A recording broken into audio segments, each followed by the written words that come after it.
자, 이제 이게 오늘 방송의 핵심일 수도 있습니다. 문재인 대통령이 이번 주에 토요일이니까 이번 주는 아니군요. 방송 나가는 날로만 따지면 이번 주에요. 28일 날 미국 가시잖아요. 이게 여러 가지 의미를 담고 있다고 보는데 일단 첫 해외 순방이기도 하고 그 대상이 미국 대통령이기도 하고 그리고 한참 사드라든지 북핵 관련한 논란이 진행 중이기도 하고 이거를 어쩌면 되게 명쾌하게 풀어주는 분들도 사실 있고요. 저는 이게 특히 원장님의 어떤 전공 분야라고 좀 봐요. 일단은 의제가 이미 조율된 상태잖아요. 주로는 북핵 문제 아닙니까? 글쎄 몇 가지로 우선 제가 조금 이 얘기를 시작하는 겸해서 몇 가지 좀 포인트 몇 개만 제가 생각하는 걸 짚으면 대통령께서도 언론 인터뷰 등을 통해서 그런 말씀하신 것 같은데 또는 그 주변에서 나온 얘기 같은데 통상 첫 번째 정상회담은 의제나 이런 것도 중요하고 또 어찌 보면 향후에 한미관계 또는 한미관계를 통해서 풀어가려고 하는 남북관계나 동북아 문제에 대한 큰 틀을 잡는다는 큰 어떤 기본 세팅을 하는 것이 주요한 과제라고 볼 수 있고요. 그런데 사실은 그 얘기를 달리 풀면 더 중요한 것은 소위 두 정상 간의 케미를 맞추는 게 어떻게 보면 제일 큰 거라고 저는 봐요. 이게 일단 일반적으로 첫째 그렇다. 이게 앞으로 계속해서 비교적 임기가 시작한 시기가 비슷하잖아요. 그래서 이게 서로 계속해서 얘기가 될 만한 사이다라고 되면 얘기가 좀 쉬워지는 것이고 그 이후에 그것이 껄끄러워지면 참 불편해지는 것이어서 일단은 그것을 맞추는 게 첫째 있다는 생각이 들고요. 두 번째로는 쉽지 않은 상황에서 시작하는 거죠. 왜냐하면 일단 기본 노선이나 기본 생각의 기조가 완전히 꼭 같다고 볼 수 없는 우리 대한민국의 민주당 정부, 그 다음에 미국의 공화당 정부라는 각도의 차이가 좀 있고 또 어쨌든 시작할 때 그 전 정부가 질러놓은 현안들이 있어서 현안들이 좀 있고요. 그래서 그것을 맞추는 데 있어서의 어떤 조심스러움이 있는 것이고요. 세 번째로 지적할 것은 제가 이제 방에 TV가 있으면은 CNN을 계속 틀어놔요. 그냥 소리 안 나게 이렇게 화면 보고. 근데 이제 왜 그러냐면 전체 흐름을 볼 때 참고가 되는 부분이 있어요. 그런데 제가 요새 발견한 좀 특징적인 현상 중에 하나가 CNN에서 과거 보면 그러니까 북한에서 가령 핵을 발사했다, 그러니까 핵 실험을 했다. 이럴 때보다 최근에 북한 관련 보도가 훨씬 많아요. 그러니까 제가 기억하는 한 이렇게 북한 관련 보도를 많이 하지? 일상적 보도. 일상적 보도가 굉장히 그 비중이 높다라고 생각되는 거예요. 그러니까 그게 과거에 북핵 위기 있을 때 등등 해도 생각보다 우리가 여기서 느끼거나 한반도의 위기감이 조성됐다고 할 때 실제로 미국에서 내에서 보도가 그렇게 크지 않습니다. 그런 경우가 많아요. 근데 왜 그러냐? 이게 윈비 여건과 연동돼 있어요. 그래서 그것이 일정하게 그 두 가지 측면으로 저는 좀 해석이 되던데 일단 객관적으로 볼 때 생각 이상으로 보도가 많아요. 그러니까 뉴스 보도뿐만 아니라 그걸 다루는 각종 이렇게 대담이 많이 나오더라고요. 제가 조금 의외로 이렇게 지켜보고 있어요. 근데 첫째는 한편으로는 이게 이제 북핵 문제와 이른바 인권 문제라는 두 가지가 연동돼서 지금 나타나는 것이 하나가 있어서 일반 미국 국민들의 국제적 지식 내지는 국제적 이해에 있어서 한반도 또는 북한, 남한, 대한민국 그렇게 높지 않다고 봐야 되거든요. 네. 그런데 이게 미국 국민의 이유가 어떻든 경과가 어떻든 더 짚어봐야겠지만 사망이라는 것이 보통 그런 것에 대한 자극도는 훨씬 더 강하다고 볼 수 있어요. 그래서 지금 대북 정서가 훨씬 악화된 상황에서 지금 치룬다는 것이 하나가 있고 또 하나는 아마 의도되든 의도되지 않든 이제 새 정부가 출범하고 나서 한미 정상회담을 앞두고 보통 미국은 정치권과 언론이 국제 문제에 있어서는 한편으로는 여야가 또 한편으로는 정치권과 언론이 암묵적인 협력을 하는 경우가 많습니다. 그래서 그걸 앞두고 일종의 제휴를 통해서 그 발언권을 높이고 이 정상회담에서 압박도를 높이기 위한 측면이 강화되고 있는 것이 아닌가라는 생각도 한편은 들었어요. 그러니까 그런 측면이 있어서 전반적인 여론 지형에 있어서 이게 만만치 않은 상황이다. 그러니까 가령 이런 거죠. 문정인 특보의 최근의 발언이 뭐 이런저런 국내에서는 문제가 많이 됐지만 실제로 그거 갖고 막 우리 이쪽에서 시비 거는 것처럼 시끄럽다고 저는 보진 않아요. 근데 오히려 윈비 여건은 그런 면이 있어서 어쨌든 그런 지형이 하나 형성돼 있다. 그리고 또 하나 또 지적을 한다면 트럼프 대통령이 독특하잖아요.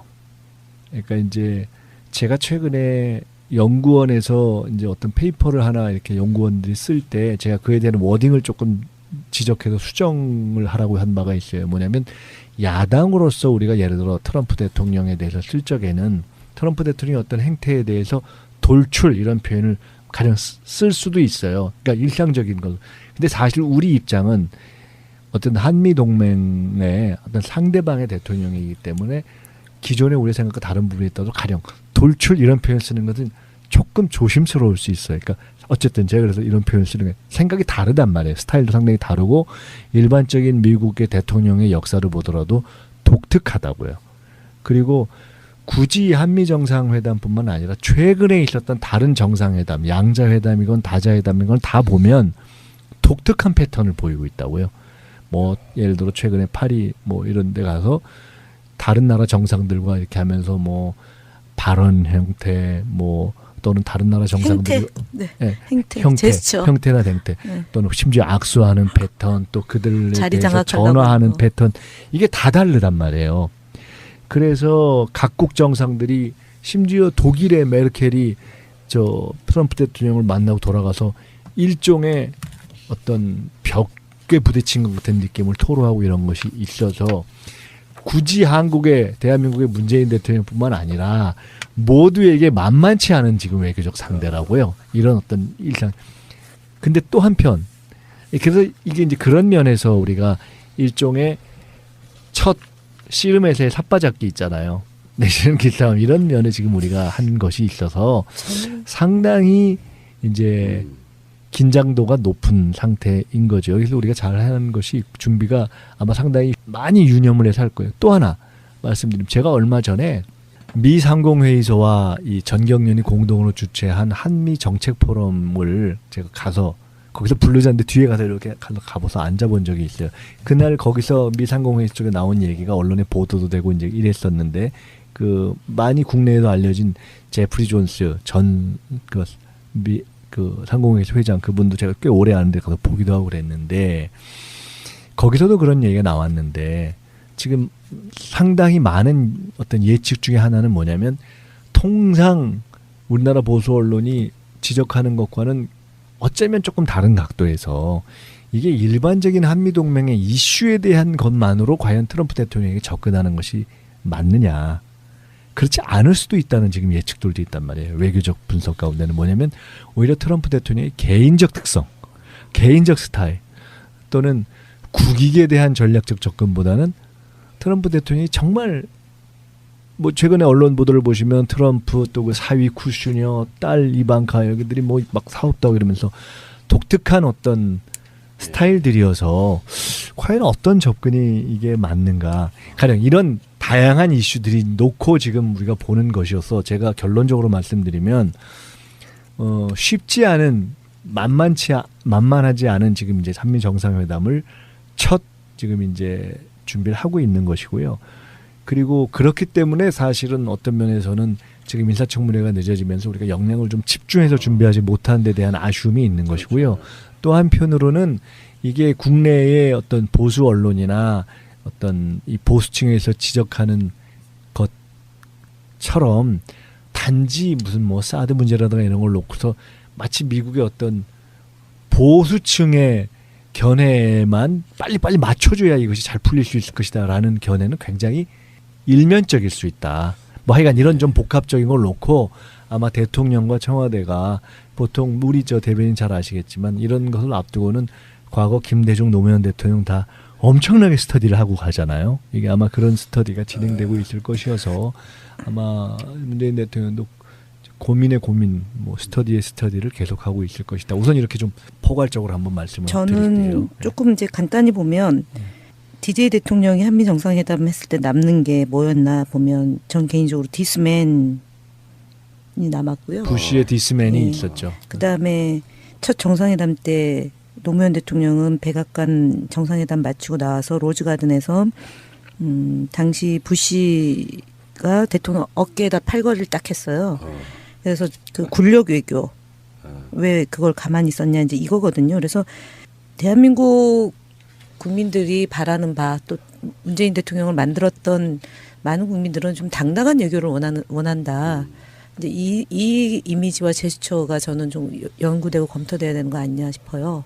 그러니까 일본의 그 이랑을 만났을 때 노무현 대통령의 악수하는 태도와 이명박 대통령이 이랑을 만났을 때 악수하는 태도가 늘 회자되듯이 첫 번째는 이미지와 제스처가 어떻게 되는지가 굉장히 중요할 것 같고요.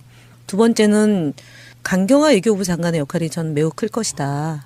트럼프 대통령의 그동안 보여줬던 짧은 기간이지만 보여줬던 외교 무대에서의 다양한 형태를 조금 다른 각도로 좀 품격 있고 품위 있는 여성 외교부 장관이 좀 그런 것들을 좀 커버해낼 수 있는 거 아니냐 이런 생각이 들고 결국 뭐 사드 문제나 북핵 문제나 이런 것이 하루아침에 해결될 가능성은 뭐 높지 않고 신뢰관계를 갖고 이후에 이제 다각도로 외교 무대에서 만난다 또는 자주 만난다.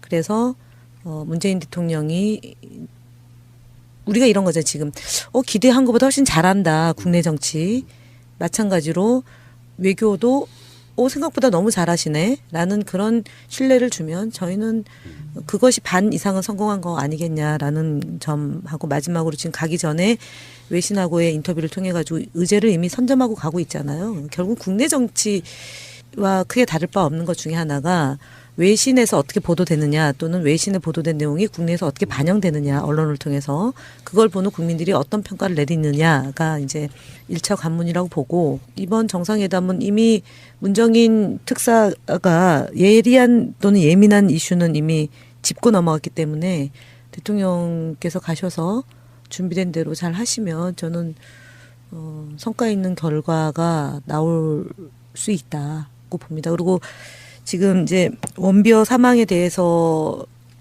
이제 보도된 내용을 좀 찬찬히 보면 이것 또한 진상 규명이 빠른 시일 내에 되고 북한에서 뭐 어찌었던 간에 인권에 대한 문제이기 때문에 사과하는 노력이 좀 있어야 되는 거 아니냐 점을 계속적으로 촉구해야겠죠. 지금 네. 이제 우리 김현 대변인께서 잘 말씀하셨는데 사실은 이제 선거 막판에 그러니까 후보 시절에 저희가 그런 건의를 드렸던 적이 있어요.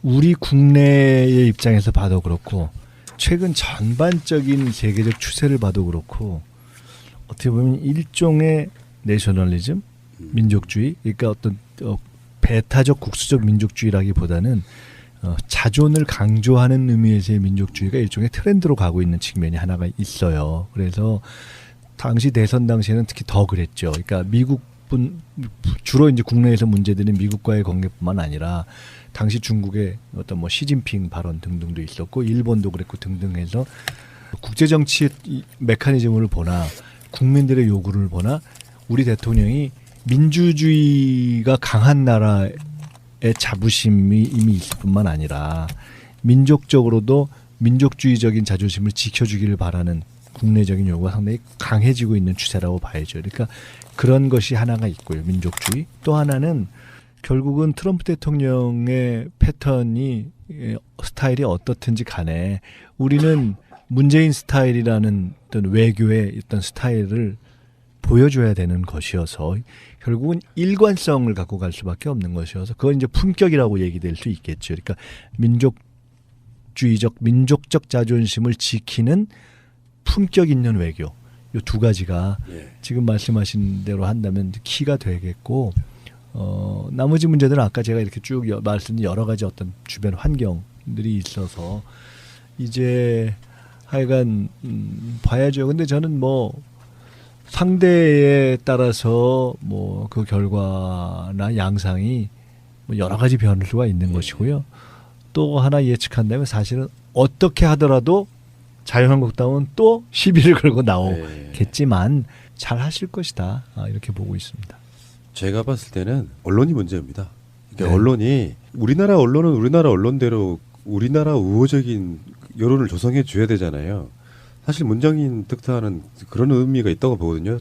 한 국민적인 정서는 박근혜 때와 다르게 이러이러한 정서가 있어라고 사실 밑밥을 깔아준 거라고 보는데 거기에 대해서 막 비판하는 게 우리나라 언론이고 뭐 가짜 뉴스도 만들어내고 트럼프 경로 황제도 아니고요. 그렇게 분위기 만들어가는 그 언론들이 일단 가장 큰 문제라고 보고 우리가 우려한 거랑은 다르게 오히려 트럼프하고 문재인 대통령하고 대화가 굉장히 쿨하게 잘 될 수도 있다는 생각을 해보거든요. 그럼요. 그리고 첫 외교라는 게 뭐 만나서만 하는 게 아니기 때문에 우호적 관계를 만들 필요는 문재인 대통령만 있는 게 아니잖아요.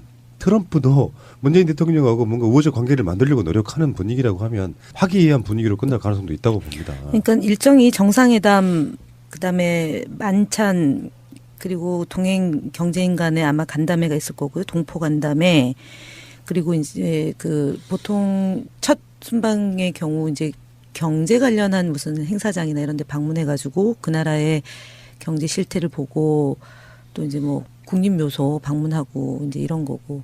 하나가 더 있다면 옥새 반납이 이제 하나가 남아 있잖아요. 네. 그래서 안민석 의원이 수행하는 걸로 돼 있는데 제가 보기에는 이 다양한 이제 한 2박 3일 기간 동안에 쏟아내는 뉴스는 뭐 수백 가지일 거예요. 그렇겠죠. 그래서 그거를 잘 기획해서 국민들에게 소상히 보고하고 언론이 부정적인 보도가 나올 수도 있겠지만 그건 청와대의 준비 정도에 따라서 저는 충분히 커버가 가능할 거라고 봐요. 굉장히 설레는 것 중에 하나가 불신의 기초한 거라서 저는 그렇게 생각해요. 박근혜나 이런 사람들 밖에 나가 외교하면은 왠지 막 불안하고 좀 창피하고 그랬거든요. 당당하게 자주 외교라는 말이 저쪽 사람들에 의해서 자꾸 이렇게 폄하되는 측면이 있잖아요. 북한 뭐 이렇게 생각하고 이런 것보다 주권 국가의 대통령으로서 최근에 그런 말씀도 하셨잖아요. 전시 작전 통제권 같은 경우는 이제 가져오는 게 맞다. 자주 국방입니다, 우리. 그런 관점을 우리가 가져야 되는 부분이 있고요. 그래서 어디에 내놔도 부끄럽지 않은 외교하고 돌아오실 거라고 저는 믿고. 네. 지금 이제 언론 일부에서 또 무슨 과거의 어떤 프레임을 갖고서 뭐 자주냐 동맹이냐 해가지고 이렇게 조금 이렇게 갈라쳐 보려고 하는데 사실은 우리는 자주적으로 동맹을 하고 있는 나라죠. 그렇죠. 예, 그래서 그 두 개, 그러니까 우리가 자주를 한다고 동맹을 안 하는 것도 아니고 동맹을 한다고 자주를 내려놓는 것도 아니고 자주하기 위해서 동맹하는 거고 동맹하면서 자주하는 거고 그래서 그거를 이제 종합한 품격 외교를 해야 되는 거죠. 예. 자, 이렇게 또 한 주가 지나가네요. 고생들 하시고요. 또 저는 정치인들이 예전에는 사실상 다 꼴보기 싫었거든요. 잘 몰랐을 때는. 자기들이 뭐가 잘나서. 있겠어. 그런 줄 알았는데 정치인들과 같이 방송을 해보니까 정말로 나라, 국민 이렇게 생각하시는 분들이 정말 많은 것 같다는 생각이 들고요. 저희가 갑자기 너무 좋아지셨어요? 그걸 이상하게 그러네요. 이렇게 정권을 바꿔놓고 나니까 정치인들이 다 믿음이 생기는 거예요. 그런 일부 측면은. 정치인 빼고요. 그쪽은 정치인이 아니고 지금 제가 그 말씀을 듣다가 요 한마디만 좀 사족을 붙이면 지금 딱 듣니까 떠오르는 것이 스웨덴이나 북유럽에 가면 정치인에 대한 신뢰도가 굉장히 높은 거 아니에요. 그러니까 누구를 믿느냐에서 정치인들이 70% 80% 이렇게 가는 거잖아요. 그러니까 사실은 우리가 그렇게 가는 게 맞죠. 그러니까 그러려면 제도를 바꾸고 사회를 바꾸고 정권 교체 이후에 어떤 이런 것들의 축적을 통해서 실제 사회를 바꿔서 정치가 세상을 변화시킬 수 있구나라는 것이 축적되면 그 크레딧이 높아지면 되는 것이어서 지금 말씀을 들으니까 그래 이런 과정을 우리가 잘하면 이 더불어민주당, 이 민주당, 이 집권 개혁 집권 세력의 과제는 어떻게 보면 뭐 정권 잘 유지하고 재창출 이런 것도 있지만 정치를 잘해서 정치 그 자체에 대한 신뢰도를 높이는 것일 수도 있겠구나 이런 생각이 드네요. 열심히 하겠습니다. 그러니까 촛불 때는 국민이 이길 수 있다는 역사를 남겼고요. 정권 교체는 사실상 정치인들이 하는 거고 국민이 도와주긴 하는 거지만 그렇게 이렇게 서로 간의 신뢰에 보답하는 그러다 보면 정치에 대한 믿음이 생길 거라고 생각이 들고 예전에 언론이나 구기득권들은 정치 혐오증 유발해가지고 투표를 떨어뜨리는 게 사실 목표였지 않습니까? 예, 고생들 하셨고요. 다음 주에는 더 밝은 얼굴로 만나겠습니다. 오늘 방송 기분 정말 좋은 시간이었습니다. 감사합니다. 다음 주에 뵙겠습니다. 고맙습니다. 네, 감사합니다. 자, 이제 이게 오늘 방송의 핵심일 수도 있습니다. 문재인 대통령이 이번 주에 토요일이니까 이번 주는 아니군요. 방송 나가는 날로만 따지면 이번 주예요. 28일 날 미국 가시잖아요. 이게 여러 가지 의미를 담고 있다고 보는데 일단 첫 해외 순방이기도 하고 그 대상이 미국 대통령이기도 하고 그리고 한참 사드라든지 북핵 관련한 논란이 진행 중이기도 하고 이거를 어쩌면 되게 명쾌하게 풀어주는 분들도 사실 있고요. 저는 이게 특히 원장님의 어떤 전공 분야라고 좀 봐요. 일단은 의제가 이미 조율된 상태잖아요. 주로는 북핵 문제 아닙니까? 글쎄 몇 가지를 우선 제가 조금 이 얘기를 시작하는 겸해서 몇 가지 좀 포인트 몇 개만 제가 생각하는 걸 짚으면 대통령께서도 언론 인터뷰 등을 통해서 그런 말씀하신 것 같은데 또는 그 주변에서 나온 얘기 같은데 통상 첫 번째 정상회담은 의제나 이런 것도 중요하고 또 어찌 보면 향후에 한미관계 또는 한미관계를 통해서 풀어가려고 하는 남북관계, 동북아 문제에 대한 큰 틀을 잡는다는 큰 어떤 기본 세팅을 하는 것이 주요한 과제라고 볼 수 있고요. 그런데 사실은 그 얘기를 달리 풀면 더 중요한 것은 소위 두 정상 간의 케미를 맞추는 게 어떻게 보면 제일 큰 거라고 저는 봐요. 이게 일단 일반적으로 첫째 그렇다. 이게 앞으로 계속해서 비교적 임기가 시작한 시기가 비슷하잖아요. 그래서 이게 서로 계속해서 얘기가 될 만한 사이다라고 되면 얘기가 좀 쉬워지는 것이고 그 이후에 그것이 껄끄러워지면 참 불편해지는 것이어서 일단은 그것을 맞추는 게 첫째 있다는 생각이 들고요. 두 번째로는 쉽지 않은 상황에서 시작하는 거죠. 왜냐하면 일단 기본 노선이나 기본 생각의 기조가 완전히 꼭 같다고 볼 수 없는 우리 대한민국의 민주당 정부, 그 다음에 미국의 공화당 정부라는 각도의 차이가 좀 있고 또 어쨌든 시작할 때 그 전 정부가 질러놓은 현안들이 있어서 현안들이 좀 있고요. 그래서 그것을 맞추는 데 있어서의 어떤 조심스러움이 있는 것이고요.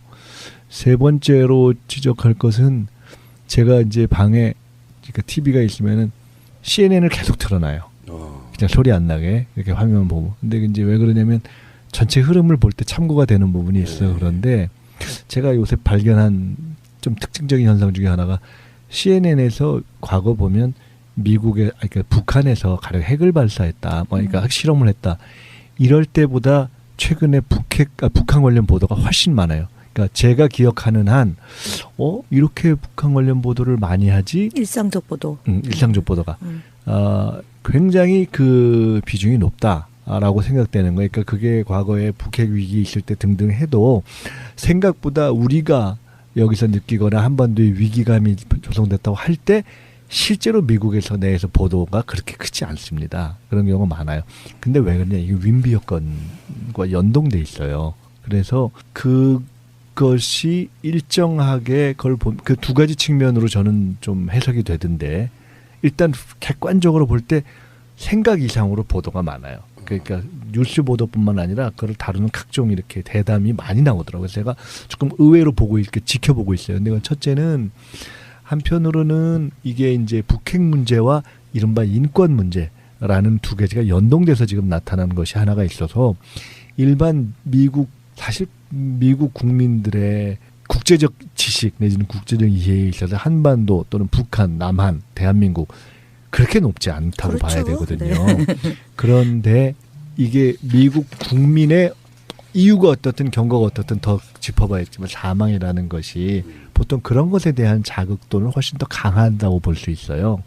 그래서 지금 대북 정서가 훨씬 악화된 상황에서 지금 치룬다는 것이 하나가 있고 또 하나는 아마 의도되든 의도되지 않든 이제 새 정부가 출범하고 나서 한미 정상회담을 앞두고 보통 미국은 정치권과 언론이 국제 문제에 있어서는 한편으로는 여야가 또 한편으로는 정치권과 언론이 암묵적인 협력을 하는 경우가 많습니다. 그래서 그걸 앞두고 일종의 제휴를 통해서 그 발언권을 높이고 이 정상회담에서 압박도를 높이기 위한 측면이 강화되고 있는 것이 아닌가라는 생각도 한편은 들었어요. 그러니까 그런 측면이 있어서 전반적인 여론 지형에 있어서 이게 만만치 않은 상황이다. 그러니까 가령 이런 거죠. 문정인 특보의 최근의 발언이 뭐 이런저런 국내에서는 문제가 많이 됐지만 실제로 그거 갖고 막 우리 이쪽에서 시비 거는 것처럼 시끄럽다고 저는 보진 않아요.